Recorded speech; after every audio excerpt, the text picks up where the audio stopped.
Good morning, friends, and shalom, and blessings to you all in the name of our Lord and Savior, Jesus Christ. Welcome to this episode of Unapologetics, the show where we are unapologetic about apologetics, and I am your host, CJ Cox. We got a very good episode planned for you today. I actually have a guest who has been gracious enough to join us on here, so we're going to try and blaze through these channel housekeeping things very quickly so we can get straight to our guest. So I want to remind you guys, we were supposed to have a new series aired yesterday.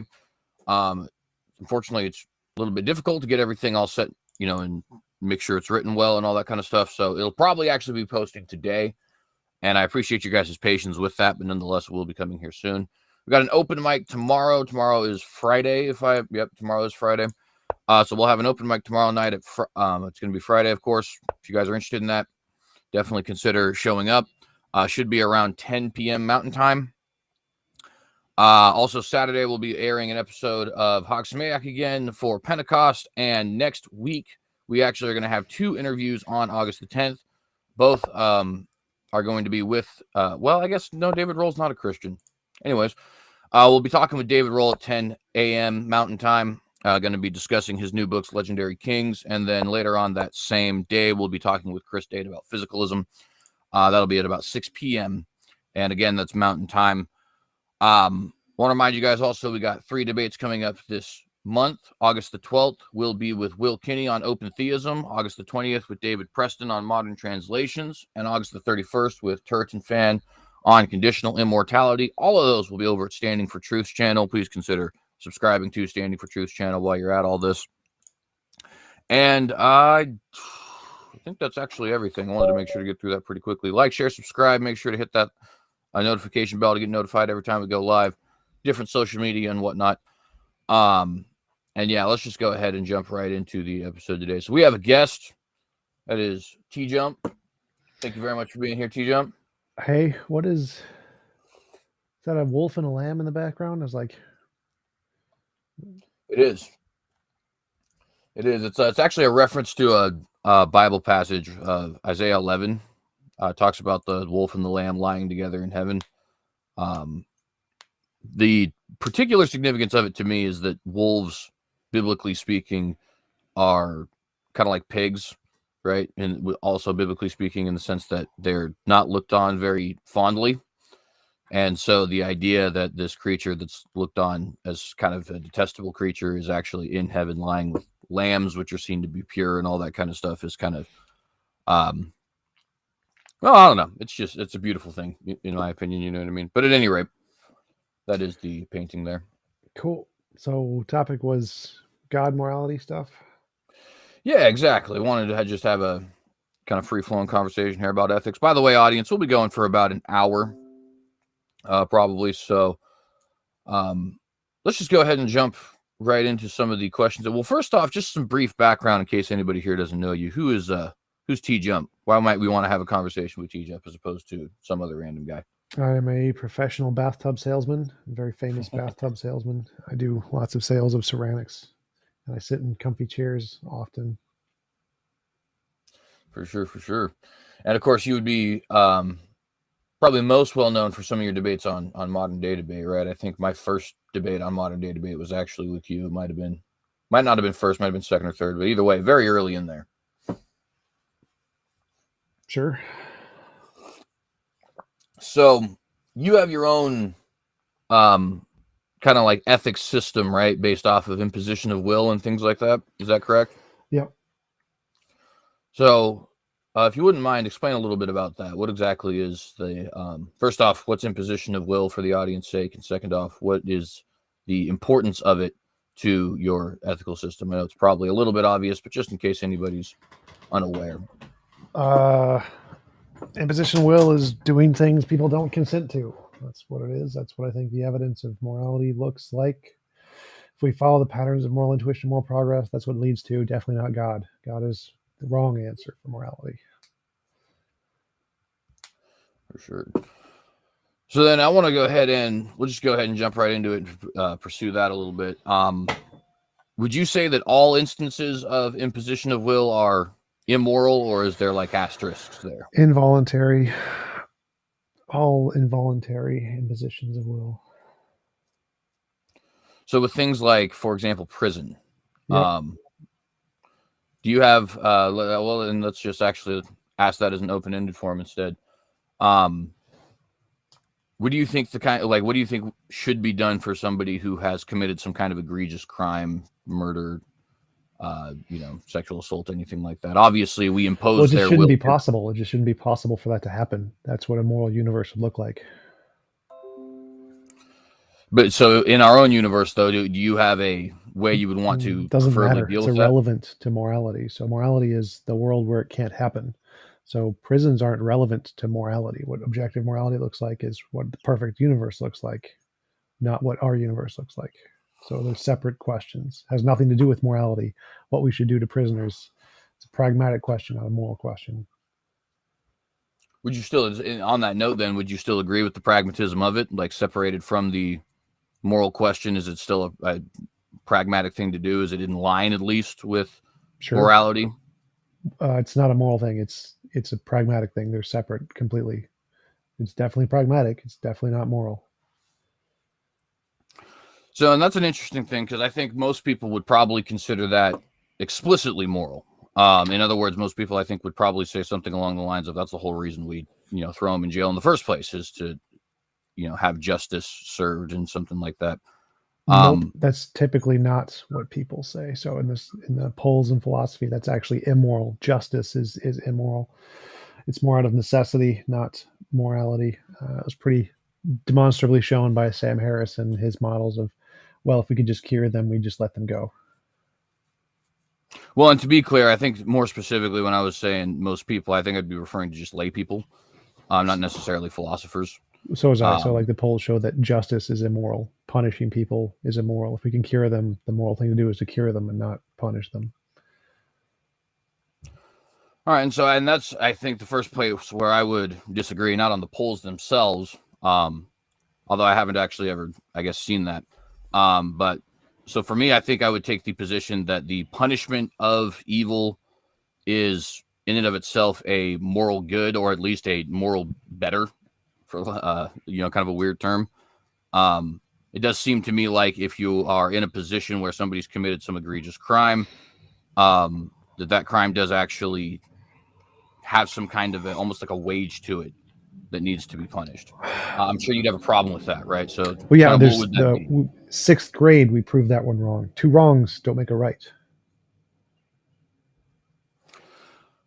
Well, is that so? I guess then my question there would be: is that something that's just proven, or something that people have, I guess, just said? So, and let me give an example of that for the audience sake. Well, just Warfare to is obvious. jump on that real quick, there's Yeah, no evidence of objective morality. There's no like proof of objective morality. The best evidence is just a product of evolution. So when we're talking about which model is the better model, we're talking about which one best explains the data, best answers the moral dilemmas, and that kind of thing. And so you can say, right now, the best explanation is evolution explains all of morality, and there is no objective morality until one of the models makes novel testable predictions. And until then, the answer is evolution caused it. And then if we're trying to say, well, what is the best contender for objective morality, then we're talking about the coherence of the model and which model is better. And so you never prove it, right? The best we can do is say, I guess, to try and put percents on it. There's like, let's say there's a 10% chance morality is objective or something. Of that 10% chance, which model is the most likely one to be the top 10%? And that's the closest you can get to proof. So my model is closer to being proof than the God model. The God model is like negative 7%. It's like as wrong as you can get. But if we're talking about potential contenders for an objective model, mine is definitely has significantly more basis and evidence than the God model. So if we are just to weave a analogy for the audience, if we had a situation like a war, right? I would take the position that killing is a immoral act, right? And obviously that's precisely what soldiers are doing, right? They're going out and killing people, at least in the middle of the battlefield, right? Now in that situation, chances are you're in the war for some reason, right? Obviously, there's plenty of wars that happen for no reason, but let's just take something that's obvious to most people, like World War II. You got somebody attacking Pearl Harbor, there's your reason. So the following in the not wording this correctly, the way that my brain would basically kind of look at this, the way that I kind of look at this is like, all right, you have two choices. One choice is an evil act, namely shooting the Japanese guy, and another choice is an evil act, namely letting him overrun your home. So you're stuck between two different immoral acts, but one act is more immoral than the other. In other words, there's values you could attach to each of those moral facts, and one of those moral facts is going to outweigh the other, namely protection of you and your own. To me, that just seems to be the nature of objectivity, right? One is of lesser value than three. Three is of lesser value than one. If those aren't objective, then that's not necessarily true. And you could actually give an example of that, like, for example, in sports. Wait, well, it's correct that for there to be an objective measurement system, they have to be objective, clearly. But right now we're saying that there is no evidence they're objective. There's only evolution. That's the only empirical evidence we have to explain anything regarding morality is evolution. And then we want to say, well, which model? Say evolution is 90% chance of being correct and explaining everything about morality, and there's a 10% chance morality is objective. Then I'm moral realist, you're a moral realist. So we're fighting within that 10%. We want to say, well, who has the better explanation to qualify as that 10% chance? And so there is no objective evidence. All we're doing is just saying what is the best explanation of the data we can give, given our little 10% corner of the data. And so there isn't objective evidence that morality actually has these numbers that are true, independent of stance independent morality. So it's a separate stage of the debate. The first one is if you're talking about objective evidence, evolution wins. It beats both our models hands down. Second stage is, well, which model, if objective morality does exist, which model is more coherent, and the God model or the non-God model? No, right, and I certainly wouldn't disagree with the notion that, we don't have like scientific proof or anything, or mathematical proof or anything like that would demonstrate to us morality's existence, right? But what I'm saying is, if we assumed that 10% were true just for a moment, and we had two different moral facts, when we have other things that are objective, like I think, I guess there is an open debate as to whether or not numbers are objective, right? But nonetheless, gravity, world is not flat. So there's objective things for sure. Yeah, right. And when those things are objective, you can start to like deduce things like their value. And the reason I use numbers is because if we take the value of numbers, 3 is an objectively greater value than 1, right? Now you can fudge that by way of, like, for example, a sports system. In golf, you want less points, right? Whereas obviously in football, you want more points. So those individual systems have created their own numbering rules in such a way that 3 is no longer more value than 1 or something like that. But if you're just talking, typically you have $3, that means you have more dollars than $1, right? You have sure. We can give numbers to things, and we can't always measure objective things, but we can assign numbers to them, sure, as like a representation. Right, and so Genius Tracks asks, he's making fun of your closet. He's saying you're streaming from your closet. He says, ask CJ if that's this JCPenney's changing room. It is actually a closet. I'm not going to lie. It's a more enclosed area, so it makes me sound a little better. That actually makes a lot of sense. Thank you. Appreciate that, actually, because I'll be honest, a lot of people just decide to poke a lot of fun at that, which I get it. I mean, he's in the closet, right? It's why would you not? Anyways, so the main reason I use the numbers thing is not necessarily to make any sort of a claim about numbers or anything like that, right? It's just simply to say, if I were to have a system of objective numbers, I could say definitively 3 is more than 1. But if those weren't objective, if 3 could mean 10 or 12 or 87.1, then I can't necessarily say that, right?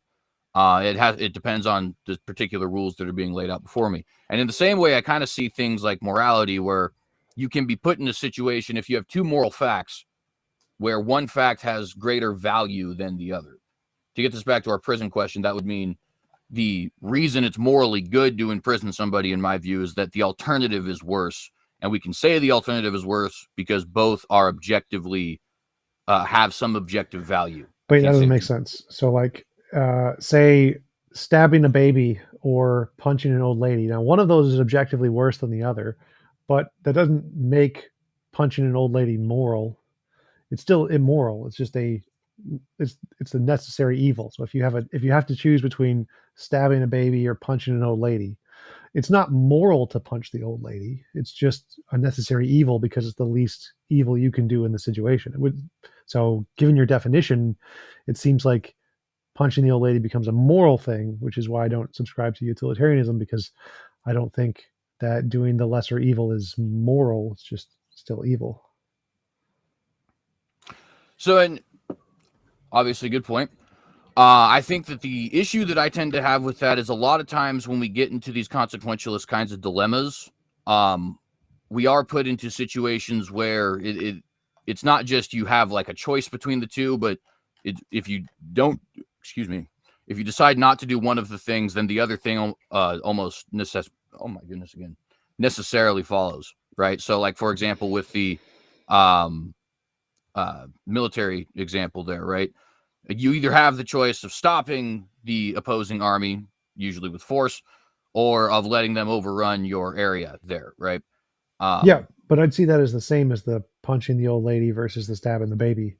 I don't see a difference between those two. So the fact that you're choosing the lesser evil doesn't make it a moral action. It's still just a lesser evil. So killing someone in self-defense, you're still doing an evil.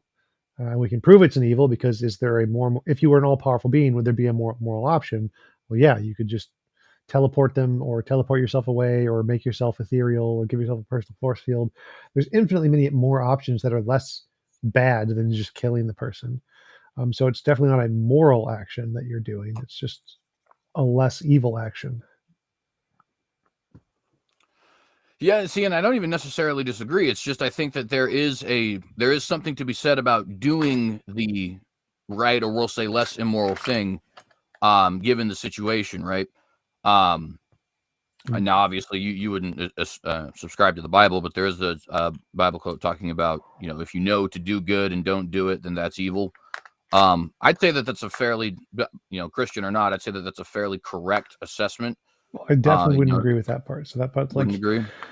like that would mean that if you have the option to do something moral, say like I could give all of my money to charity right now and help poor people, I'm not doing that, therefore it's immoral. That would seem wrong. It seems amoral that I'm not giving my money to charity.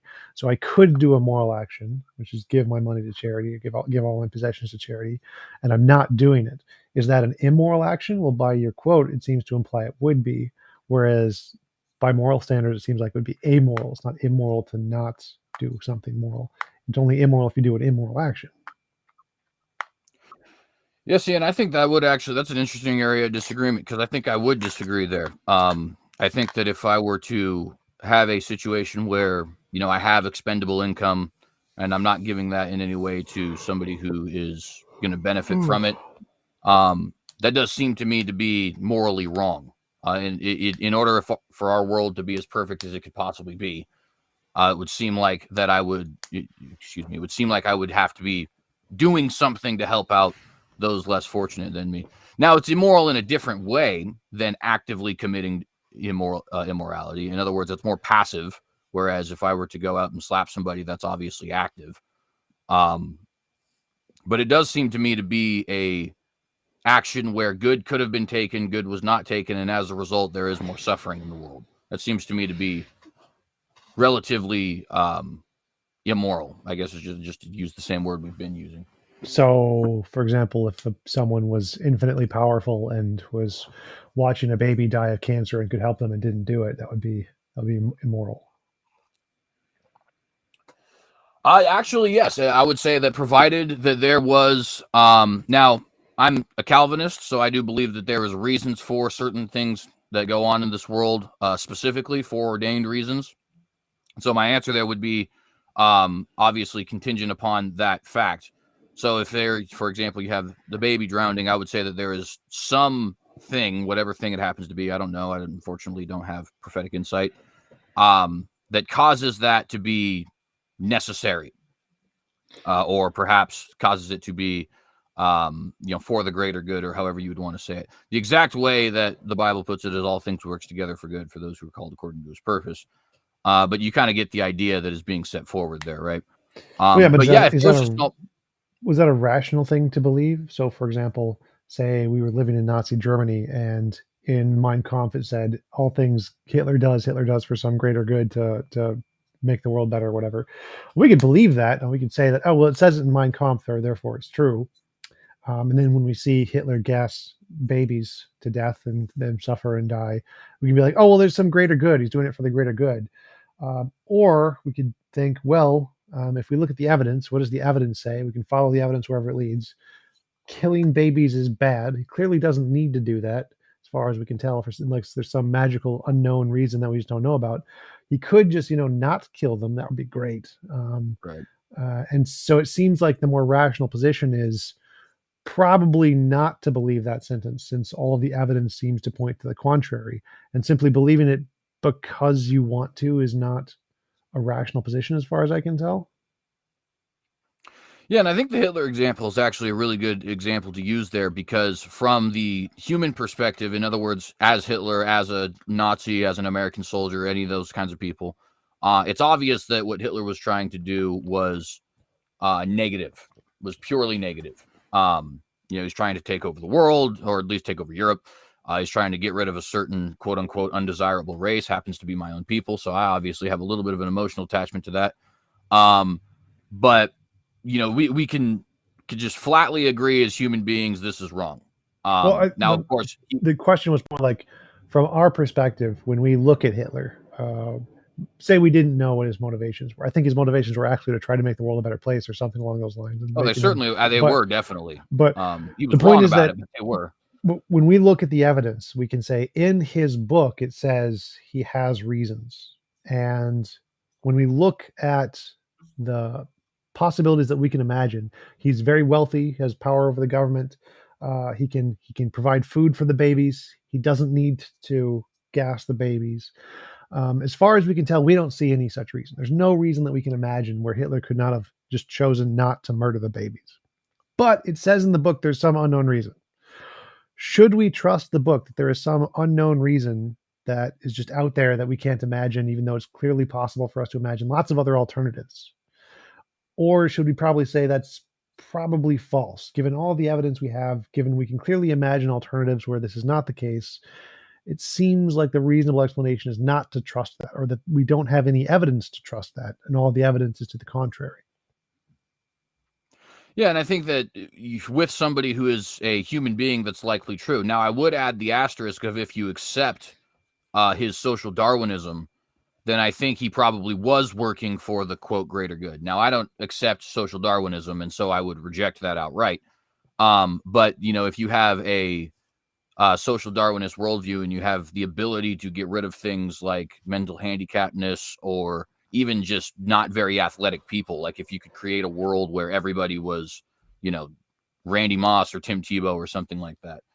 From a social Darwinist perspective, that would be perfectly moral, and in fact would definitely be good. And I don't know if they would have an alternative to doing it, other than perhaps, maybe now, almost 100 years in the future, we are able to do things like, what do they call that?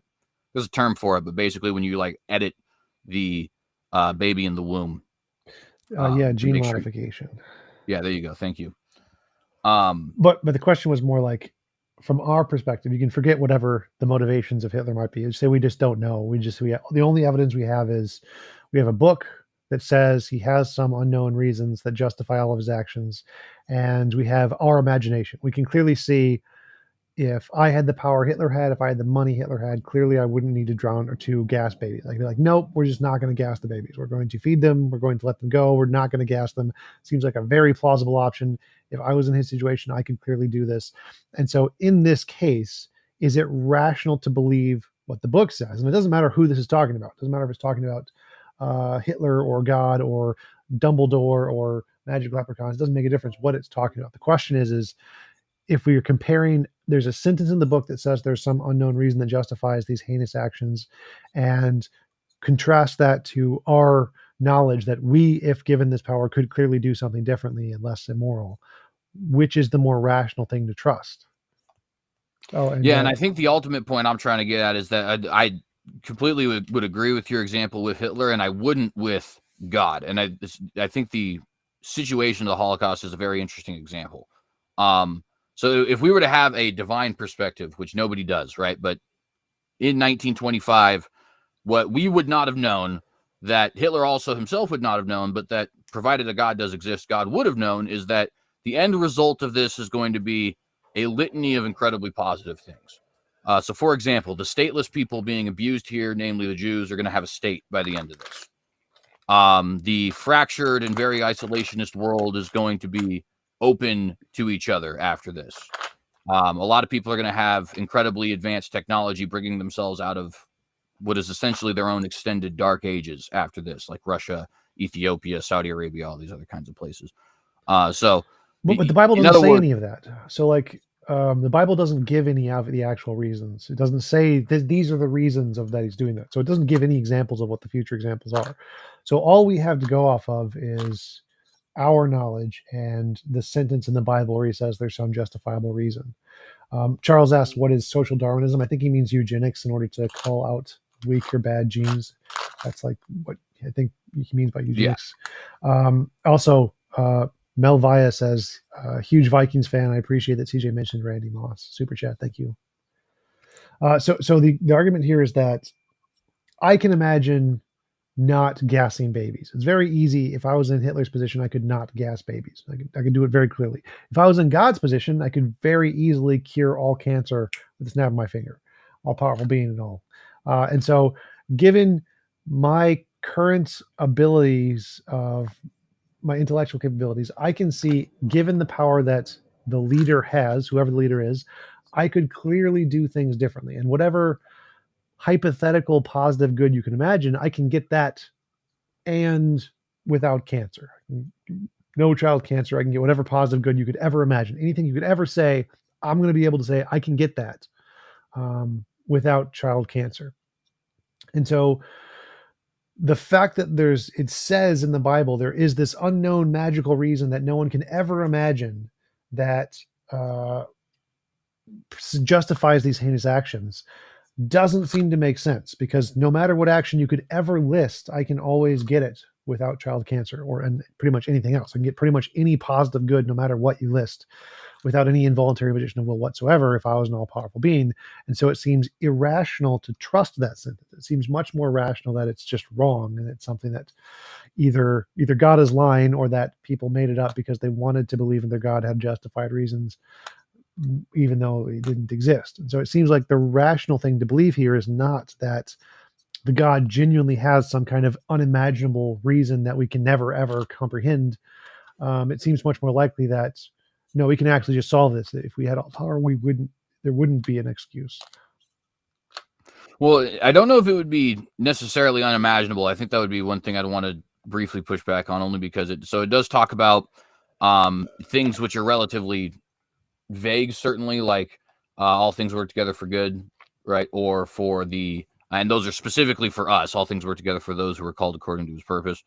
There's also the God has made all for his own glorification, even the wicked for the day of destruction. That's in Proverbs. Now that's a little bit, I think, less vague than just your own good, but even the own good instance, I think that is something you can see in the different events through history. Like I said, with that example of Israel, Wait, what was the Israel does. what was the greater good thing? So the first quote is from Romans. It's all things work together for good for those who are called according to his purpose. Well, And I then got there's that part, but I meant so my argument is that any greater good you could ever possibly logically possibly express, I can, if I was an all-powerful being, I could get you that good without the drowning of the babies. So if it's the case that no matter what, in all logically possible worlds that any human being could ever express, whatever this greater good may be, if we expressed all possible greater goods that could ever be logically expressed in a human brain, no matter what they are, I'm going to be able to say I can get that without the drowning babies thing.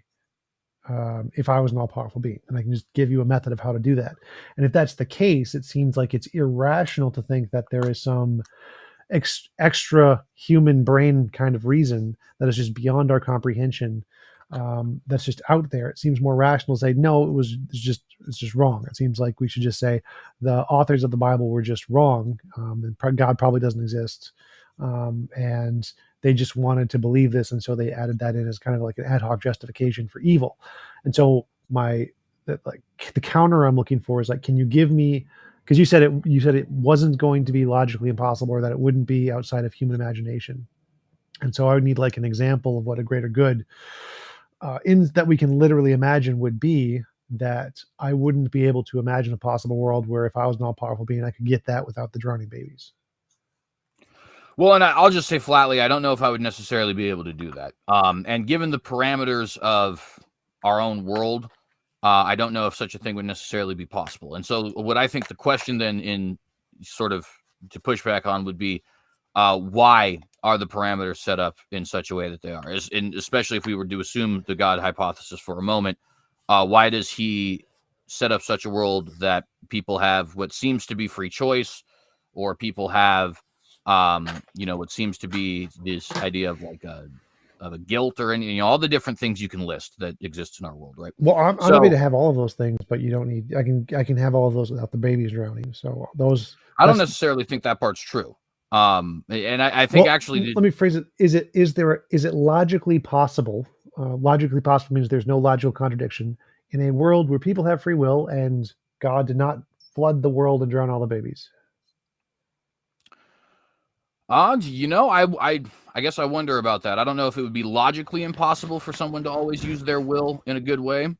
I do think it would be like irrational. I don't think somebody would ever have a free will that was such that they always wanted to do good things, at least barring some kind of Right. divine intervention. So I said, is it possible to have a world with free will? And so this is include, we still have murder and rape and all those bad things. But God didn't drown all of the babies in the global flood. That's the only thing that's different. No drowning babies. God did not drown the babies. No child cancer. No child cancer. No drowning babies. Those are the only two differences. Everything else in the world is the same.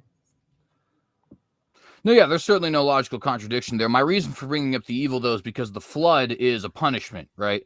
So then the question would become, is it possible for somebody who has free will to always act in a good way, such a way that God would not want to judge them? Because that's the whole purpose of that story, is judgment, right? It's possible, like it's logically possible. You can't mathematically disprove it or anything like that, right? But I Well, don't think that's it's all I possible in need. another. So like the two points there is one that if if it's logically possible to have, imagine if I was an all powerful being, I could rewrite the world, and it's logically possible that I can get all of the positive benefits with at, at least one less evil, like drowning babies or whatever, then I've demonstrated that it's uh, God would be immoral in this case, because of like the examples we gave before. Punching an old lady isn't the moral thing to do; it's just a less immoral thing to do. So if God didn't do the moral thing, he just did a less immoral thing. That would mean he's immoral. If he had the power, as you mentioned, if he has the power to help people but didn't, that makes him immoral. And so my fundamental question is, if any possible benefit that could ever be logically expressed can be gained without the negative consequences, and I think I can go for all of them. I can get rid of every single one of the bad things and still have all of the good things. So free will, you can still have it. Guilt, you can still have it, and you can't murder anybody. I think those are there's no contradiction between those statements, and I can express a logically possible world that has both of those. And so the question you have to ask is, if all of the goods can be kept and all of the evils can be gotten rid of, and there's no logically possible good that can be presented with any human mind that can't be explained in this way, then you have to say that, well, there's some other good that is just beyond human comprehension. It's beyond logically possible worlds. And that is the reason why God is justified, and we are just completely incapable of ever imagining it or expressing it. And is that a reasonable thing to believe, or is it more reasonable to believe that because every logical possible good that we can ever express, given our brains and logic, can be explained and created in a possible world without suffering or involuntary suffering, is it more rational to believe that this sentence was just something that a bunch of like goat herders added into their belief system in order to try and vindicate the cognitive dissonance of believing that they're all perfect God drowned babies? Well, I think, to be fair, it was probably more along the lines of their own persecutions and wanting to rationalize that. So if I were to put on my atheist cap, I think it would probably be, Paul is persecuted basically everywhere he goes. Probably wants to rationalize his persecution. But nonetheless, I get your point, right? I think one of the major differences, though, that I would have to come back to is just this existence of, well, not existence of, this claim, biblically speaking, of the punishment of evil being a good thing, right? So when we bring up the logical contradiction, right, I think there's more than one way something can be impossible. It can be logically impossible, like a square circle, right? It could also just be functionally impossible, meaning it just would never happen. You could have a Google situations to the power of a Google, and it still wouldn't happen, right? And I think in a situation where you have creatures with free moral agency, that's probably something that you could put in that realm of it's never going to happen, of them always operating in a positive light. Well, now you have a situation like the flood. The flood is meant to be a judgment on people who are using their autonomy for evil purposes. Now, the question, of course, then at that point would be if we could accept that first premise of free creatures, it's just statistically unlikely that free creatures will not do immoral acts. Then there's that second point of then is it are you justified in destroying a civilization that is reached a certain level of wickedness? And I think given the parameters of our world, namely given a world where he's decided we do have a level of free moral agency, I do think it's compatible this level of free moral agency, but nonetheless, it is still there. All the different things that would go into it, like guilt and divine plan and stuff like that. Is it rational to destroy a civilization that has reached a certain level of evil? I would say yes. I wouldn't see anything morally wrong with the taking out of like a Nazi Germany or a Confederacy, or in the case of the flood, the entire world having got to such a point that they are committing whatever acts that they were committing. It's not real specific as far as what was going on. It does say the world was filled with violence. So whatever it was violent. But I think you probably get the point I'm making. I think that Well, the punishment not itself, exactly. So, like, the reason I bring up the babies is because essentially you're saying God punished the babies because of all the evil on the planet, and that doesn't make any sense. The babies clearly didn't do anything. Like, you can't be a baby and be a rapist or murderer. Like, God, it doesn't make sense to say God flooded the world to punish all of the innocent babies who did nothing wrong. And so you can't say that the flood was a punishment for evil because the people he punished were innocent of evil. And then the second thing you mentioned was that free creatures, you said there's no way to create free creatures who won't not act on their desire to do evil or something along those lines. Like I can do that easily. I can say you can have 100% free will, but um, everybody has a personal force field. So even though you may want to murder somebody and you may try your best to murder somebody, it's physically impossible. So you still act on your desires. It's just physically impossible for you to murder anybody. And so you still have all the free desires and you can act on them as much as you want, but it's physically impossible for the action to actually have an effect on another person. So I can have all of that easily, as a logically possible world I could create. So I can have all the positives of free will and all the positives of guilt and all the positives of immoral desires and none of the murder very easily. So I don't think that really addresses the question. well, I think that would kind of destroy the parameters of our world, though, wouldn't it? Because, like, for example, if we have personal force fields around, I mean, you couldn't even give your brother a hug, Yeah, you could. or You can turn it off. intimacy with a woman or something like that. Yeah, you could. You can turn it off. So Well, if you could turn it off, then you the could force field, hypothetically murder somebody, right? the force field only applies to non-consensual actions. So if you consent to it, then it's totally fine. So it's a consensual force field. It only stops non-consensual actions. So sort of like just a mental thing. Would it just like recognize, hey, I'm consenting to this. Hey, I wouldn't. Is that kind of where you're going with the idea? Just so I know. There's many ways to accomplish that, but God, all powerful being, so that's not really a challenge. It's not really a challenge to the question. So we can do that in lots of ways. I'm all powerful. Of course I can do that. Well, and it does seem to me to be, and of course, here we are, we're talking about, hypotheticals, but for the record, if we were to have this kind of a hypothetical situation, I'm sure I could imagine a situation where I could trick somebody into getting their force field off, thus allowing me to murder them. In fact, I think that's one of the major ways we had. Just think like the recent, Me Too movement. Not to get into any of the politics of it. Well, just to clarify, so the force field's operating system is run by God's mind. So God's mind is omniscient; it knows everything. So the person may not know that you're trying to kill them, but the force field does because it's run on God's mind. So there's no way for you to trick God's mind to make the force field accidentally shut off. Sorry, I think you might have paused there a minute. Did the last words you said off? Yes, the last word I said was off. All right, then I heard everything. Yeah, and so in that kind of a situation, I guess that's certainly a possibility. He could have done that if he wanted to. I guess I would probably have to think of it for longer than right now than just a quick answer, but to see if I could find any potential pitfalls there. But I will grant that it is hypothetically possible that God could create a little world where everybody had force fields he controlled, thus disallowing anybody to do something to that individual. Let's see. I wonder if I could. So let's say something like fraud. Well, first off, let me ask: would you consider fraud to be immoral?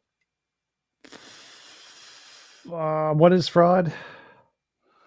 Let's see. Let's do a dictionary definition of fraud. That way, we won't have any sort of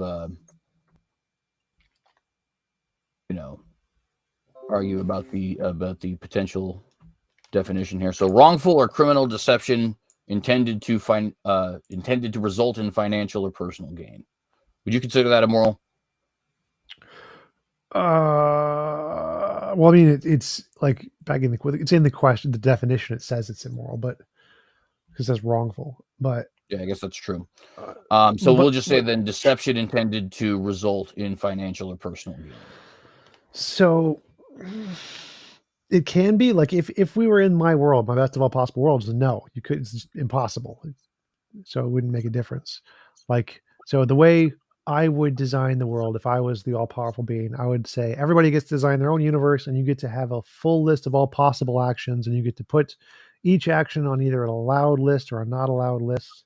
And any of the actions you put on the allowed list are things that you consent occurring in your universe. So if someone puts fraud on the list and they want to allow it, that's fine. They can do that. But if it's on the not allowed list for someone's universe, well, then it be like the personal force field. It would not be possible to occur in that universe. And so even if you would like to count it as an immoral thing, I can still have that and have it be impossible and still have all of the free will. So I do notice, though, in that situation, you say that we'd each have kind of like our own little universes, right? So it's kind of like it's almost like almost quasi-divine nature in a sense. Not in the sense that we're like actually gods, but in the sense that we are kind of dictating what goes on in our own bubbles. Well, greater than our own bubbles, I guess, in our own universes. No more than you have in any given computer game. So it's not like you actually created the universe. You don't have God creation powers. God just gives you a tablet with a bunch of computer code on it, and you can just select the options. So it's still God doing all of the work. You don't have any extra powers. You're still exactly the same human you are now. The only difference is that God is allowing you to select the options for your universe, like ice cream. Well, right, but in the situation, what I mean by quasi-divine isn't that you're like replacing God or anything like that per se, as much as it is just that you end up being the demiurge of your own universe. Well, through his power, certainly. I forget the word, quasi-divine when I mess with my video game settings? Well, your video game setting is fictional, though, right? In other words, you're not really interacting with like a physical being when you go in your Minecraft game or whatever. I play Minecraft, so that's why I use that example. You go in your Minecraft game, you see a creeper. That creeper's not real. It has no consciousness of itself, right? You're not interacting with an actual being. Whereas if you had the ability to control your own universe, any beings you interact with would be real. Any animals you interact with Well, would be so real. right now it's just you in the universe. So there's only one conscious being, and it's you and God. And so the universe has no consciousnesses in it. It's just we're setting the laws of physics here. The laws of physics are not conscious. So you setting the laws of physics in your universe of murder not allowed, rape not allowed, fraud allowed. There's no interaction with any consciousness there. So it's exactly like the video game analogy. It's not. You're just making the settings of the video game. That's it. You're not interacting with anybody. Right, but eventually you will be, right? That's the intention of having things like you can't murder. Obviously, you're not going to say you can't murder if there's not going to be any conscious creatures around, or any creatures in general, I should say. Right. So like if I design a video game and I invite someone to play my video game, I'm now interacting with another conscious agent and they are abiding by the rules of my video game. Well, so let's say hypothetically you had nobody who wanted to interact with you and play your video game, right? Now you have the ability to kind of mess with your own universe. Do you have the ability to create somebody who would want to No. interact with you? No? No. So then it seems to me that in that situation, you're not really capable of and I guess a video game would even be a good way to compare that. You're not really capable of doing anything greater than what you're just capable of doing in your own day-to-day life. Like, for example, I could set up the rules of my house. Yeah. And if nobody wants to be under the rules of my house, they just have to not show up, right? Yeah, exactly. But that could happen in our own world, right? Yeah, exactly. So then what would make that something that we need, like a hypothetical world to create? In other words, if this because world it was goes created, it goes further. So like murder is impossible. You can put it on the impossible actions list. That means like if someone was in your home, it would be physically impossible for them to murder anybody. That would be great. We should have that. That would be a great feature to have here in the real world, but we don't technically have the technology to do that yet. We will eventually, but we don't yet. And so the reason we need this hypothetical is to say, if I was an all-powerful being, then I could allow you to select all of the actions, to give you a list of all possible actions that can occur and let you choose which ones are on the allowed and which ones are on the not allowed list. That would make it physically impossible to do anything on the not allowed list, as opposed to it just being like voluntary. So if someone comes into your home and your personal home, and your rule is they can't murder you, well, they're choosing to abide by that rule, but they can't. They're not physically prevented from doing so. Whereas if in your universe you've set one of the rules as it's physically impossible to murder somebody, well, then they literally wouldn't be able to do it even if they wanted to. So that would be the difference. fair enough. That's a good point. Obviously, you can't physically force somebody not to do something without like restraining them in some way. So, Oh yeah, and just to clarify, it wouldn't be like forcing them to not be able to do it. It'd be like personal force field. So if they tried to stab you, you just have a personal force field come up. So it's not like you're literally restraining their actions or physical actions. You could, if they volunteer, you could set your universe up that way, and if they, as long as they consented to it, you could do that. But also, I wanted to say, J&W says CJ is one of the better theists. Who's complimenting you in the chat. Appreciate that, J&W, very much so. This has been a great conversation so far. In fact, we're already almost done with it. We're 48 minutes. Yeah, I can probably go for a little longer. I think I have to check one of my next convoys, but I'll let you know. Yeah, for certain. So I gotta kind of want to pivot a little bit, unless you want to continue to explore this thought, in which case I'm certainly down. But I did want to ask a question about. I just like put a pin in it. That's a weird statement, but so my main contention here is that if all logically possible potential reasons, greater goods that humans could ever imagine can all be explained as in a possible world as I can get that and I can do it without involuntary suffering, then it seems like it's irrational to believe that there's some other reason outside of human, like beyond human imagination, that exists. And so the more plausible explanation is that probably there isn't such a thing, and we should probably not accept the Bible's explanation there. And so unless we can provide some kind of humanly coherent, logical, greater good that we can't explain away in a possible world without suffering, then it seems like it's irrational to believe that sentence in the Bible that God is justified for drowning babies or whatever. Yeah, and I think, and to clarify, part of the big reason I think you would say that, right, is because of the fact that you would say that the punishment of immorality is not in and of itself a moral thing or a moral positive, right? It's something that, to reiterate what you had said earlier, just shouldn't exist in a moral world, on your view. Is that right? Sort of, but I think that would be a separate topic. So I think like if we can agree, for example, cancer is not a good thing, tornadoes, whatever, rocks falling on people, any example of something that is a not perfect universe. If we can create a perfect universe without that one thing, and I think we can do it without any involuntary, because I think involuntary imposition of will is the principle of morality. So I think we can create a universe with no involuntary imposition of morality and still have all of the good God thingies, the good God reasons, whatever they happen to be. But you can pick whatever principle you think is the moral principle. Uh, all we have to do is pick one thing. If there's one thing that is sub perfect that we can create a world without and still has all the free will stuff or whatever the positive is, that proves that the principle I'm arguing for. So I guess one thing I would be curious on is how far would we want to take the idea of imposition of will? Because there's a lot of things that we impose on that are not, I brought up the example of prisons earlier, but there's other examples too, like even just being born, right? Obviously, you don't have the will to be born, and I can say as somebody who has had periods in my past where I What do you mean, certainly like would have not wanted. conception or actual childbirth after conception? Well, in the case of me individually, so in other words, my mother has a choice after the conception of whether or not she would want to go through with that. That gets into an abortion question that I don't necessarily want to get to, at least yet. I might, you might come up again, but who knows? But for me, I didn't have any choice, right? I was completely imposed on. My parents decided to do what they did, and then my mom decided to carry me to term, and now I'm here, right? Well, an Um, imposition is when you have a will and that will is infringed. And so if you don't have a will, like before you were born and then you're created, that's not an imposition on your will, because for it to be an imposition, you have to have a will and it has to go against your will. And so being conceived or created would not be an imposition of will.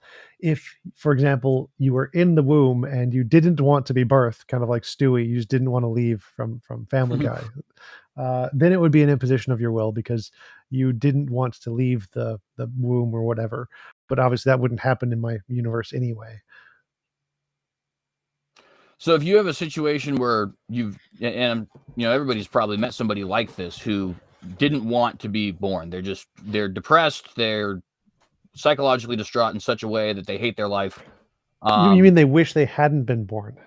Yeah, there you go. That would be correct. Now obviously it's kind of after the fact. I do get your point, right? In other words, they're not, at least to the best of our knowledge, willing to be born or not born while in the womb. But if they live an 80-year life and throughout the 80-year life we're wishing that they weren't born, it does seem like we could say, okay, well, by all effect, it's kind of an imposition of will. It didn't happen at that moment, but they got imposed with life for the next 80 years. And of course, now at that point, you could say, okay, but they could just end their life. But that's a little bit of a different thing, Right, right? right. Now So, that you're so the alive, the you have question fear would of be death. more like, it doesn't seem like the birth part was the part that they hate. It seems like the things that happened after the birth are the parts that they hate. So, for the birth itself to be an imposition of will, they would have to like literally just hate the fact that they were born and nothing else. Just literally just the fact that they were born is something they hate, which doesn't really make a lot of sense. But for example, if they were severely depressed because they had a terrible life, then the things that they hate were the things that happened to them in life, not the birth factor. And so the impositions wouldn't have been the birth; it would have been all the other things that they hated. What about like a nihilist? Right. So a nihilist, they're the major imposition of somebody now, psychological nihilism, not philosophical nihilism. So the issue that somebody like that would have would be the meaninglessness of things, the inability to find meaning. I guess that's the same thing with the inability to find worth, I guess, is what I'm trying to get at in that second point. You see this laid out in Ecclesiastes, I think, really well, where he talks about, I've gained all this knowledge, I've lived this great moral life, of gone and drunk a lot and all this other kind of stuff. And all of it was just vanity. I'm just going to die in the end anyways. So um, his, what's the word here? Struggle is not with bad things happening to him. It's actually with good things happening to him and their fleeting nature. And as a result, he concludes it would have been better if he had never been born. Well, that's one of the conclusions. The ultimate conclusion is more of a religious conclusion, of course, because it's a Bible book, but I digress on that. What kind of an answer would we have for somebody like that? Because it's not necessarily what's happening to them, that's causing them to dislike life. It's more Well, it just is. You said like the thing they dislike was the fleeting nature of happiness or whatever. And so the fleeting nature of happiness is the thing that's the imposition on their will. They don't want it to be fleeting. They want it to be permanent or whatever. And so in that case, in my universe, you just make it permanent. Snap your fingers, make happiness permanent. There you go. It wouldn't be the birthing part that is the imposition of will. It would be the fleetingness of happiness. so. I guess that would be an interesting kind of thing. Would you say that death is an imposition of will? If you don't want to die, yes, of course. Yeah. So yeah, so then I guess you'd probably then Right. conclude that in your world that it would be immoral to die, right? I guess that'd be. Yes, it's immoral to die against your will. I accidentally just banned someone on Twitter. I gotta go fix that real quick. My bad. My bad, guy in Twitch chat who was chatting, and I just accidentally banned you. My bad, guy in. So that's a very interesting kind of thing there. It is a very interesting thing. I want to think about it more. I like the fact that we've explored this because I've talked to you about morals before, and I've never gotten to properly explore what you mean by imposition of will. So this has all been very good. Is this not just kind of a complicated version of subjectivity? That's one thing I do want to kind of. That's what I was kind of. So when something is objective, just take like the color of my sidewalk. It's gray. It's objectively gray. At least if you're, a human being seeing with human eyeballs that function, it's objectively gray, right? I guess you could be colorblind and it might look different, and you might be a shrimp and see in 16 colors. But any human being with a functioning mind, with functioning eyes, or anything like that's going to go out, they're going to see the sidewalk, they're going to see it's gray, right? Now, it seems to me like that's not the definition of objectivity that you would necessarily be rolling with, because different wills can have different ways of being imposed. So, for example, death might be good, but it also might be bad, depending on what the individual will wants. Yeah, so like euthanasia, if someone wants to die, that's moral to help them die. Right, so it seems like that's kind of it's almost like what's the Rick and Morty quote? That sounds like X with extra steps. It kind of sounds to me like subjectivity with extra steps. So everything is moral subjectivity means there is no objective moral principle, and mine absolutely has an objective moral principle. It's any involuntary imposition of will is immoral, and so it's not, that principle is unaffected by any opinion anyone ever has. That's a universal principle, so it would not be subjectivity. There are obviously some subjective preferences people have, and those preferences can affect what actions you do to them which are moral or immoral, but the objective principle is the same no matter what anybody thinks. Is that the only objective principle then? Would be to. Yeah. Well, so in other words, there's nothing. So any involuntary imposition of will is immoral. Voluntary assistance of wills are moral. Those would be like the description. I'm sure you could boil it down to one principle. Yeah, and I guess the point I'm getting at with that is just that it's not like, when a theist typically would conceive of objective morals, it's like a list of do's and don'ts, kind of. You're not really operating with a list of do's and don'ts per se, as much as you are, does it follow this principle or does it not follow this principle, kind of thing. Right? Those would be the same. So in mine, the don'ts would be don't impose involuntary impositions of will, and the do's would be is do voluntary assistances of will. And so it would still be the same. There's just like in Christianity, it would be like do God's nature or something, and don't do not God's nature. And so you can still boil all of the different laws down to one principle. But that doesn't make it subjective. I mean, in Christianity, I think it does make it subjective because it's based on God's will. But the fact that there's only one principle doesn't make it subjective. Yeah, and I think from the perspective of a theist, it seems subjective, but I think I can, you do obviously have at least a principle, so it's not just completely random. I guess I would say there's like levels of the objectivity here in a way, but what would you say to somebody who it is in their will to want to impose on somebody else's will? So classical example is a serial killer, right? That's what they find fun for some reason. Who knows why? There's a big psychological thing to go in there, but I wouldn't say anything to them. It would be impossible for them to act on it. Would that be an imposition of their will? No. Why not? Because wills only apply to yourself and your property. So your will doesn't have jurisdiction over another person. So if I willed to punch you in the face or something, My will doesn't, it's not an imposition on my will that I don't get to punch you in the face, because there are two wills in that scenario. And so for it to be a non-imposition of will, all the wills involved would have to consent to the action. So in the case of a just the principle itself, any involuntary imposition of will is moral, those only apply to your will and your property. And since you are not my property and you are not my will, I it's not an imposition on my will that I don't get to punch you in the face. But it is something that you want to do that you're prevented from doing, right? So it is, and in the case of But one of it's these, something I want to do to a different will. So involuntary imposition of wills only apply to yourself and your property. So as soon as I have a will about somebody else, then it's no longer an imposition on my will, because it's your will. We're talking about something that involves you. And so the principle, any involuntary imposition of will, only applies to yourself and your property. And as soon as you include another will, then it's no longer your will. It's not an imposition on your will. It's an imposition on the group of people involved in this scenario.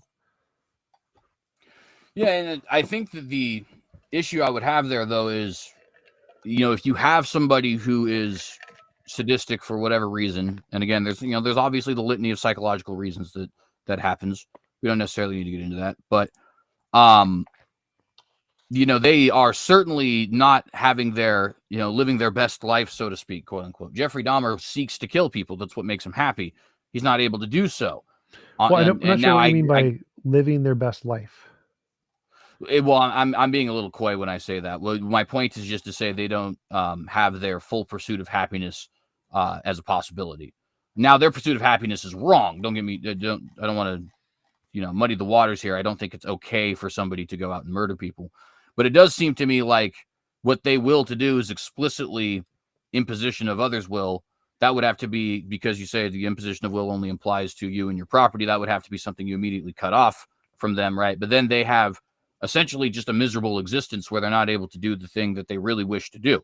Now, I think it's okay that they don't have the ability to do the thing which they really wish to do.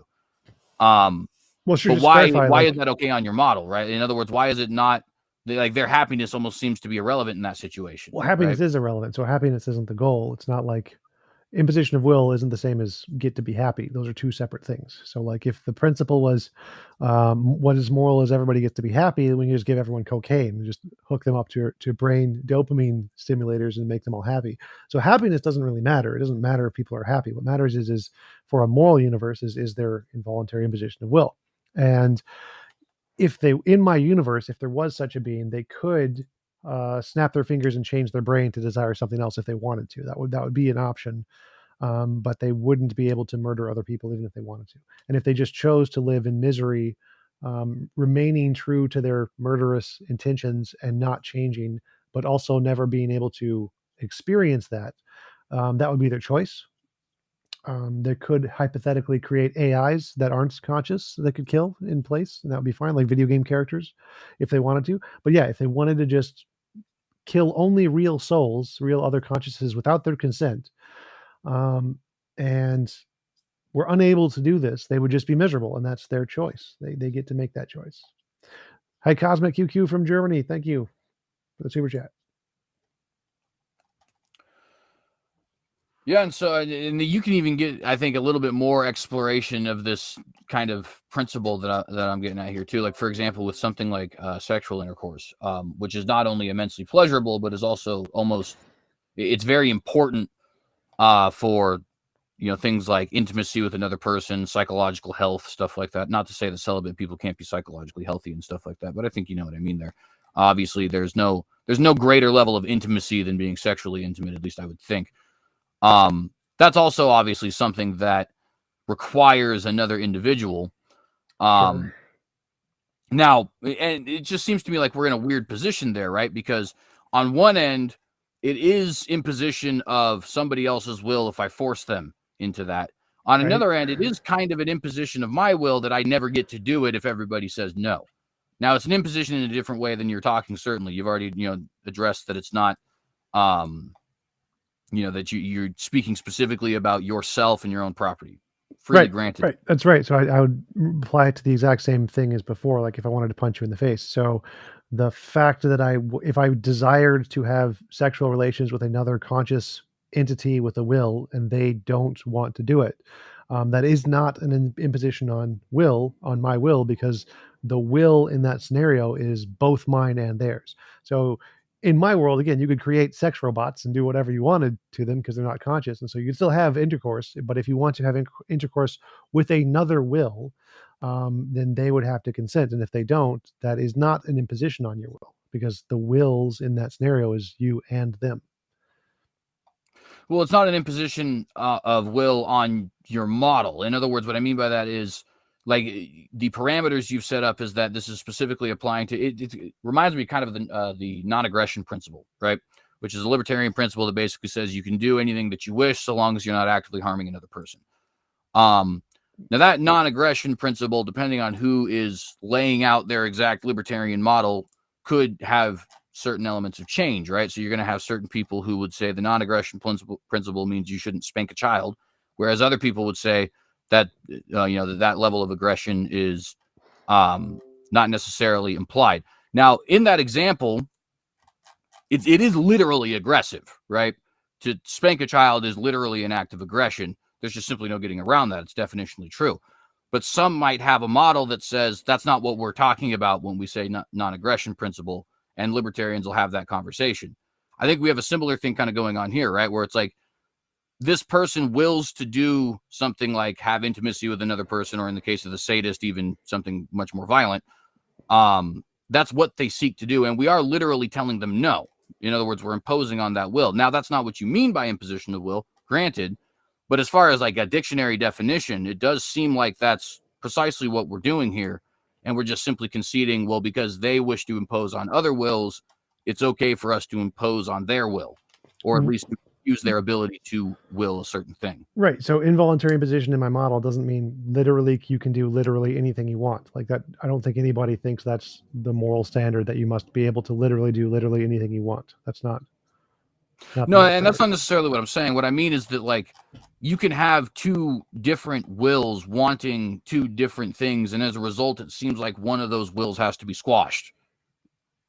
Or it has to be imposed upon, is another way you could. Well, no, again, because then imposition, you're not using the definition of imposition in my model. You're using a different definition. You're using the get whatever you want definition.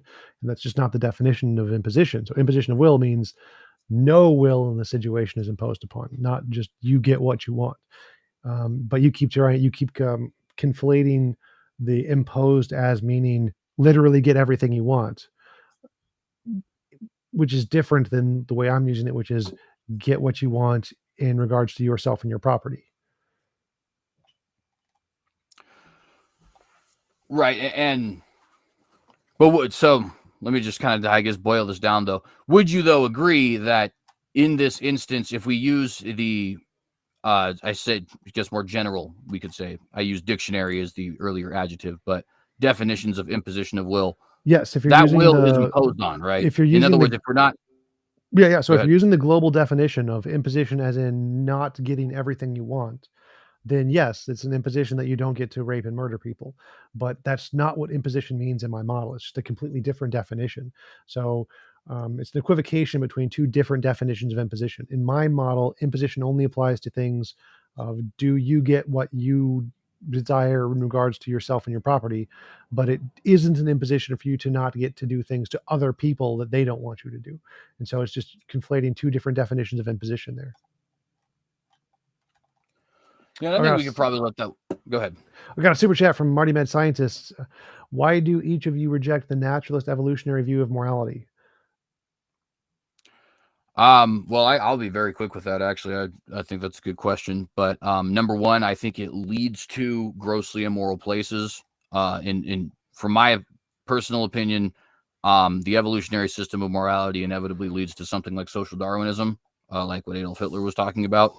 And for the life of me, I have not been able to figure out anything wrong with the social Darwinist model, assuming evolutionary morality to be true. He wants to get rid of things like mental handicaps, physical handicaps, all that other kind of stuff. In other words, the physical nature of our race, our human race, would be better if social Darwinism actually was, something we moved forward with. Now, I've never had a conversation with social Darwinist philosophers, but I have had plenty of conversations with like biologists and stuff like that, or just atheists here, like Negation of P, Matthew Steele, people like that. And I have noticed that's consistently a hang up for them. In other words, whenever I ask that question, whether it's Negation of P, Matthew Steele, Michael the Canadian Atheist, etc., they always say, you know what, that's a good point. I don't know if I can necessarily answer that question. Now, they're obviously not professional philosophers, but what it tells me is that it probably is true. What's the question? If the evolutionary model of morality is true, how do we avoid something like social Darwinism, which just from a physical perspective would make the species better? Right? It would make us taller, it'd make us stronger, it'd make us get rid of things like mental and physical handicaps and stuff like that. That's obviously greater evolution. Right? I mean, pragmatic. So like social Darwinism, or if naturalistic evolution was true, then morality is purely subjective. It's not objective. And so it wouldn't be moral to eugenics people, but it would be pragmatic. It would pragmatically work to generate better people. But that wouldn't be a consequence of evolution, because evolution doesn't say anything's moral. It just says morality is a product of evolution, and nothing is morally correct or morally incorrect. And then that would lead to the fact that whatever our intuitions guide us towards is the correct interpretation of evolutionary morality, which would be not eugenics. So we tend to think that intuitionally eugenics is wrong, and therefore evolution has given us the intuition that we shouldn't eugenics people. And so it would be to go against evolutionary psychology to eugenics people, because the intuitions that it gives us are to not do that. I think that could be true for some. To be honest, I think we're a little bit biased in the West because we live in such a, kind of peachy keen kind of world. But like, for example, in the rest of the world in the 21st century, 2022, here on August 4th, a lot of people don't actually think that. China, and in fact, a lot of people in places that are very advanced, like China's got they're not primitive by any stretch of the imagination. They just simply don't seem to have much of a care for things like mass death and stuff like that. Now, there's reasons for that historically, right? They've had a lot of mass death go on. There's a massive population. They have a lot of really detached philosophies like Buddhism. Well, do you think, I mean, the government kills people, but do you think, I mean, most of the people think it's immoral what they're doing. They just can't speak out against it because they also get killed. So it's not like the people of China are okay with eugenics and are okay with imprisoning people. It's mostly that they can't speak out against it because they'll be killed themselves.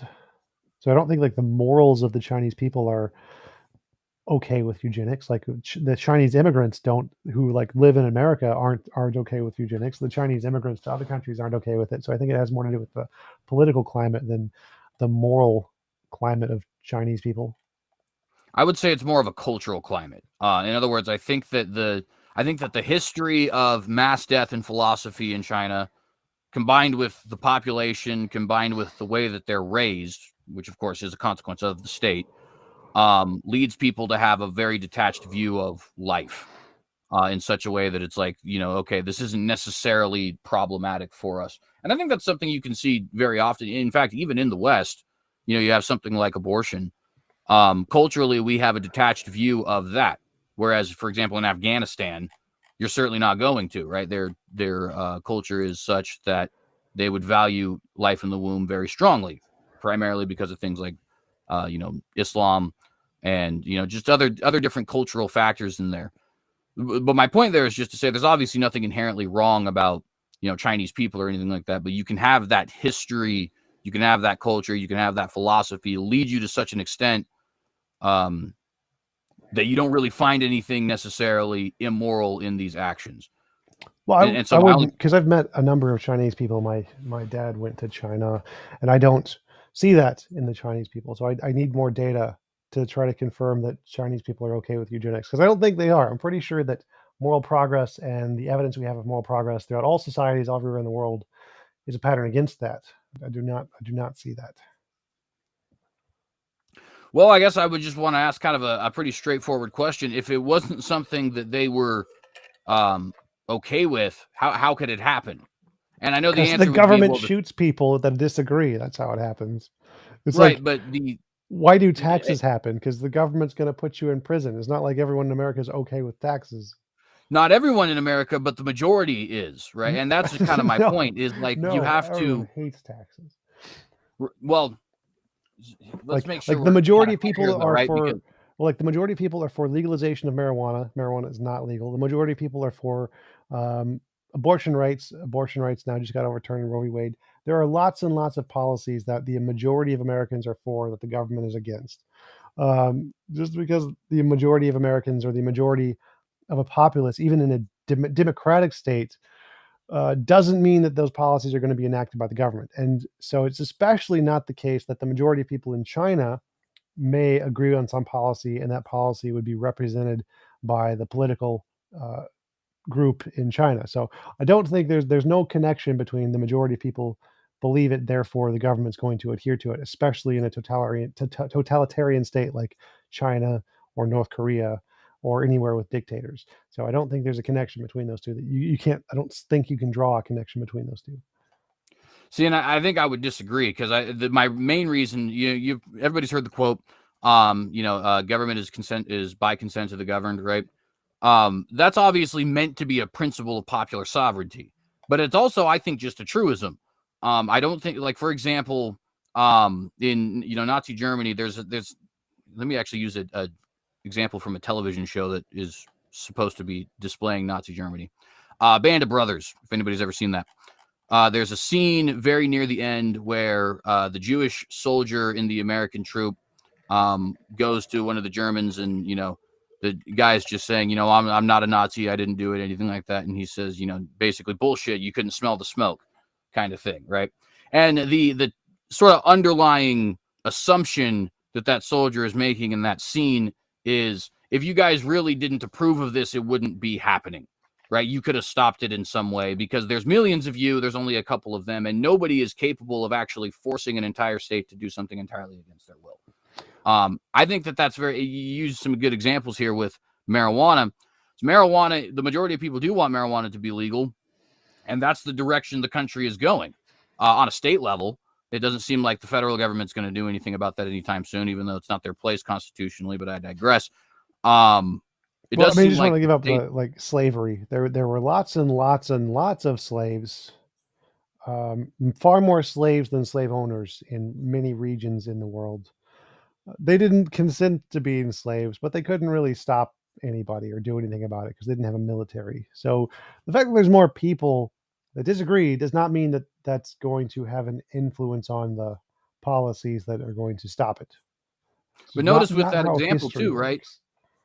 Even think of that example though. The population of America was primarily Oh, I against wasn't talking about slavery, and America. I it was didn't talking last. about overall in the world. So like there are regions like in Rome where there were lots and lots of slaves, like entire cities of mostly slaves, and they didn't get to go out of slavery because there were a majority of slaves there, because there's guys with swords and training and better foods, and so it's not the case that majority rules in cases like it's in fact it's like the opposite of the case. The vast majority of serfs did not like being serfs in the Middle Ages. It's not the case. I don't know. I think I got to be honest. I think that's not a necessarily accurate view. I mean, just think of it. Let me use another biblical example, right, where it talks about slavery. It typically, even though some of these people are slaves, like Philemon, for example, was a slave, it typically enforces the status quo there. Don't go out and seek, some sort of a rebellion against the state kind of idea. Slaves honor your masters is even a direct quote there, right? So when it comes to even the enslaved populations, they're very often not thinking of it the same way we're thinking of it, where it's like we got to just entirely get rid of this. But even on top of that, the majority of the population of Rome, even if you include the slaves, they certainly wanted the system of slavery, or at least they didn't have a problem with it. Whether they actively wanted it, I guess that's a little bit too far of a claim for me to make, but they certainly didn't actively dislike it, right? Now, sure, Well, I maybe some mean, of the slaves did. there's so many examples here. Like what you're saying doesn't make sense. Like literally, the entire island of Scotland hated being run by the English. They hated it. There were many wars of this. They didn't get to be free because England had a bigger military. You didn't get. You Right, did. but they There's did no get to be choice free. here. No, they didn't. Very briefly. So the vast majority of time, and they were conquered again. Remember, England is a part, or Scotland is a part of the UK because it was conquered. So they didn't get to be free. The vast majority of the time, they were conquered. They were owned by English, and most human history is like this. There are large swaths of land that are conquered by a different group, the Mongols.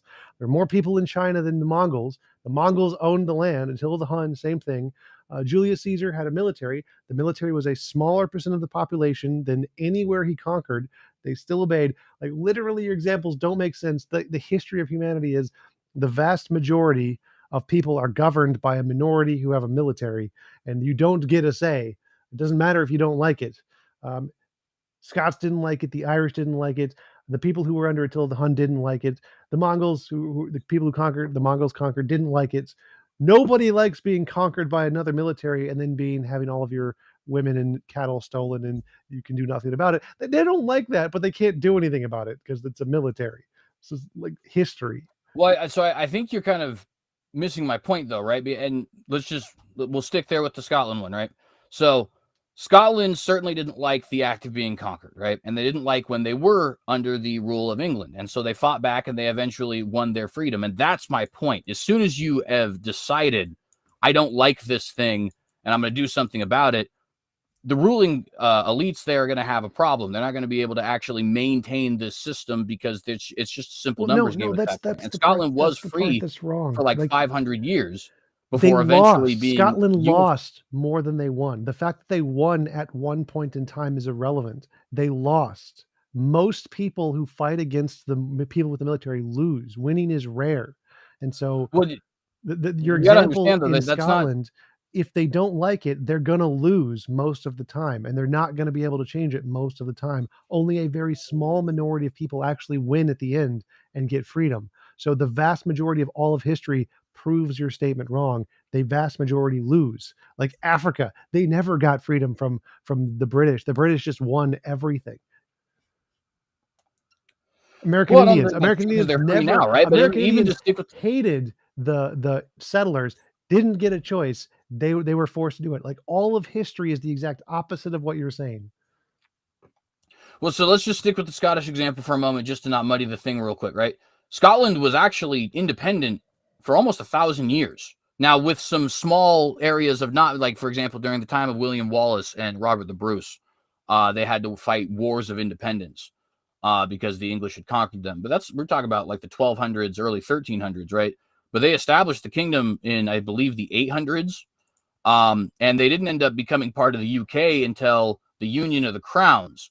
Now, the Union of the Crowns only happened because the King of Scotland and the King of England were the same person by marriage rights. And that first person was actually King James, who gave us our King James Bible. So there wasn't any Like imposition of the Scottish people's will there was like this started way before the English. So like the Vikings conquered the Scots, and before the Vikings was the Eskimo conquer the Scots. There was no point in time where they were not being conquered and owned by somebody else. It just doesn't happen. It's just They not were in history. they were independent. I'm telling you, they were independent for almost 1,000 years.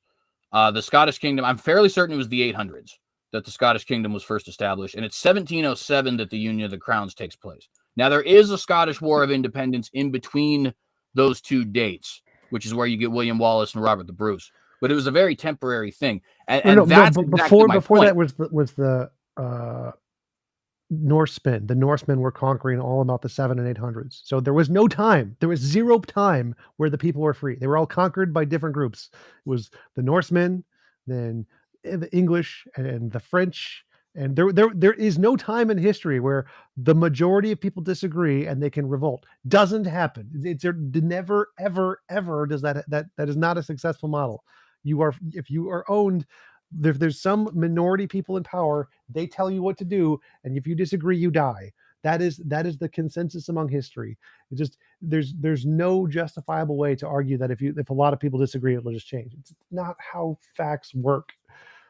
See, I would just disagree with that. I think history demonstrates to us that once the people do get it in their head, they're not going to be ruled by this. An unrulable population is certainly unrulable. And again, the Scottish example is a perfect example of that. I know you were saying that there's no time they weren't free, but it's just not the case. They were free for a very long time. Apartheid South Africa is another good example of this. You had a small minority. That small minority was only able to rule for a time because in the end, once the majority realized we got 90% and we don't like this, is just a simple matter of boom, like that, less than a generation. And all of a sudden the majority doesn't have its power there. And I think that's really the point that I'm trying to make, though, is that culturally speaking, you have to pacify the population to either not care enough to do anything about it or outright accept it. But if you have a population that's actively against something, it's just a matter of time that will inevitably fall. Or you wipe them out and kill them all, which is what more normally happens. Right, but when that happens, notice that you have a different situation, right? You're not, in other words, we're not ruling over the Wampanoag tribe. We destroyed the Wampanoag tribe, right? Yes, and then all of the other tribes take that as an example and don't do anything because they're going to get wiped out too. That's what normally happens. Yahweh tested by fire. Yes, the Eskimos invaded the Vikings regularly. So Eskimos were very violent and they invaded the Vikings. Look up your history stuff. I think that was in Greenland, right? Yep. Yeah. That's a... Oh, but I never got to answer the super chat. The super chat was, why do you reject the naturalist evolutionary view of morality? Oh, yeah, go ahead. I reject it because I think that there's a consistent pattern in morality, and that consistent pattern is going to hold true for all conscious agents, including AIs, which are not evolved, and anything in the universe. And so we're going to see this pattern throughout all life in the universe, whether it's evolved or not. And if that's the case, then it's not a product of evolution. That's why I don't accept it. Let's see here. I do have a question here I want to just briefly address in my own life, which I had about, should morality be enforced by the Noahide laws or a moral system most in conformity with them? No. Just that simple. Noahide laws can be good, but the actual system of Noahide laws is it's a Jewish construct. I'm not religiously Jewish. Ethnically Jewish, but not religiously Jewish, so wouldn't. Anyways, back to our conversation there. I got a few more questions actually. So Vlad asks, yeah, go ahead. Hypothetically, if someone killed your immediate loved one, would you want to take your murderer's life? Sure. So I mean, emotionally, probably yes. I think the deeper question would be, is it just? And in that instance, I would say yes, certainly. I think that the penalty for murder should be death penalty. All right. Captain Rabbit says, CJ, come to the dark side. We have cookies. Well, you know. Cookies defeat heaven. Cookies are better than heaven. Eternal life, nah, go with the cookies. So Jane asks, talking about my morality, if you add that caveat, it would mean that the only wills could act would be amoral actions. No. In this world, you can still do moral and immoral things. You just have to have someone in their universe allow actions that are immoral. So you can allow murder or rape in your universe. It's still immoral, but you can turn up the difficulty on a video game kind of a thing. So if I am playing Dark Souls, I could turn on God mode and make it instant win for me, or I can turn up the difficulty and ask someone's help to beat the boss. They can teach me how to beat the boss, and that would be a moral action. So you can still do moral and immoral actions in the best of all possible worlds if someone consensually allows those actions to take place in their universe. Vlad wants to know what your stance is on January 6th. He's talking about the Trump thing, right? With the, yep. Yeah, okay. I thought it was stupid. I don't think it's an insurrection. I think that's way overblown. Realistically speaking, it seems to me like a bunch of people who did a really stupid thing for a couple of hours and then they went home. Now let me say I would be much more willing to see January 6th in a more negative light if it wasn't for what I see as a severe double standard. In other words, I do see what happened in 2020 as an actual insurrection. In fact, they literally had the Capitol Hill autonomous zone. Let's look up the word autonomous zone. They were declaring themselves an independent government. and they were pursuing different avenues of a government, right? They were going around extorting businesses for taxes and stuff like that. That is a real insurrection. It lasted like a month.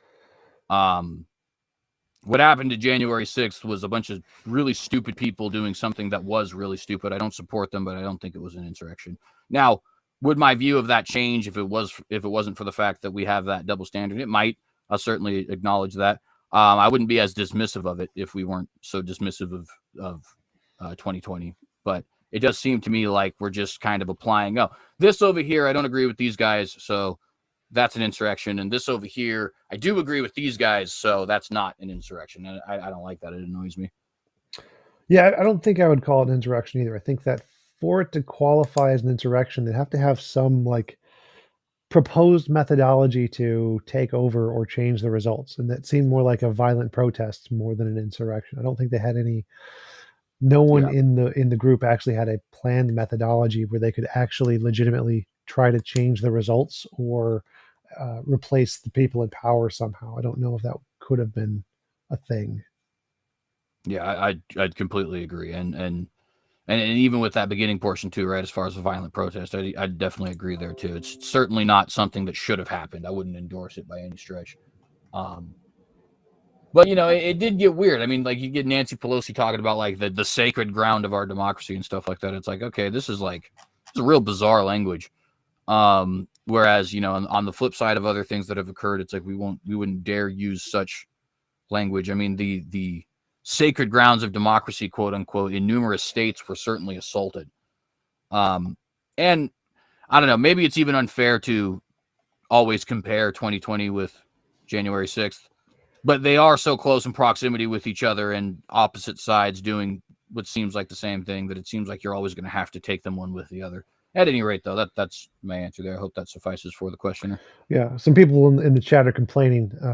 Like, I understand an insurrection as like a government overthrowing the government in some way, not just being violent and going against the government. Every protest is violent and goes against the government. That's not an insurrection. So an insurrection is like a positive attempt to overcome the government or to overthrow the government in some way. And I don't think the January 6th rioters had any ability to do that. I don't say they got into the Capitol, then what? How are they going to overthrow the government, even if they all got into the Capitol? Like the only possible avenue would be like if they kidnapped all the senators or something, or like started killing senators, then yeah, absolutely. At that point, it's definitely an insurrection. Do I think they would have actually done that? I don't know.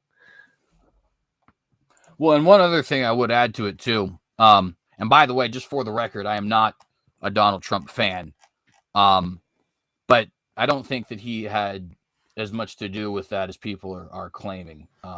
First off, I think some of the stuff that's happened to the January 6th committee has just been flagrantly BS.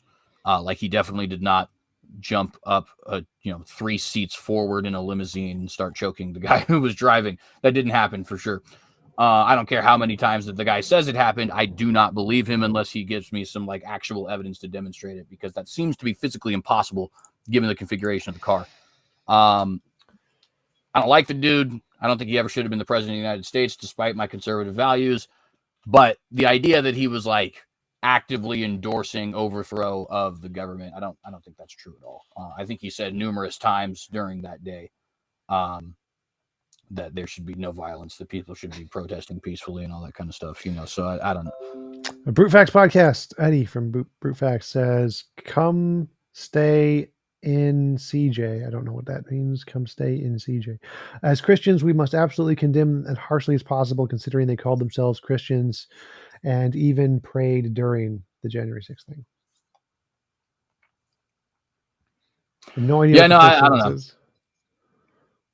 I guess I just don't necessarily think that is true. I think that, to be honest, to a certain extent, you reap what you sow. I mean, if we're going to allow violence to be a legitimate means of political grievance, which we've definitely done, not just 2020, but going all the way back to 2017 with Berkeley and not Chancellorsville, the thing over the Confederate statue. I can't even remember what it was. Charlottesville.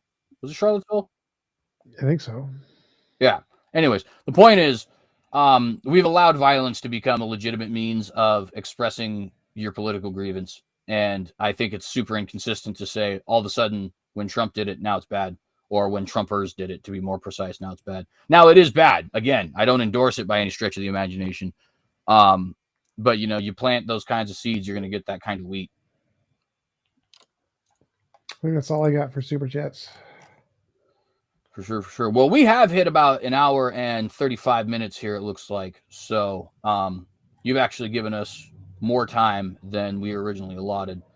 So I think now would probably be a good time to wrap up. This has been a very good conversation, I think. Yep. Thanks for inviting me on. Appreciate it. Nice talking with you as always. Absolutely, man. Let's do it again sometime.